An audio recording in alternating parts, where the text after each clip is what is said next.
যদি এইরকম চিন্তা করে যে আমার মতো পদ আরেকজন হবে কেন, আমার মতো ক্ষমতা আরেকজন পাবে কেন, আমার মতো দায়িত্ব আরেকজন পাবে কেন, পাইতে দিব না, আমার জীবনে যে পর্যন্ত চলে লড়াই করে যাব, যদি এরকম হয়, মানুষকে বলা হয়েছিল তুমি ফেরেশতাদের মতো হইবা, তাইলে আমি ফেরেশতাদের চেয়ে শ্রেষ্ঠ বানাবো, কিন্তু যখন প্রাণীর মতো হইতে লাগলো, তাই প্রাণীর থেকেও সে নিকৃষ্ট হয়ে গেল।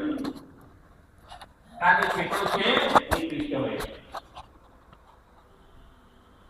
সেই জন্য ভাইরা আমার, একটু গুরুত্ব দিয়ে কথাটা এই কারণেই বললাম, মানুষ বাংলাই বললাম, মুরব্বীরা বলতেন কোরআন হাদিসের দলিল ছাড়া, মানুষ মানে কি, মান হুশ, আরবিতে মান মানে যার, হুশ এটা উর্দুতে ব্যবহৃত হয়, এটা দুইটা মিলাইয়া যে একটা মাঝে মাঝে মুরব্বীরা ব্যাখ্যা করে, খারাপ না, মিলে তো।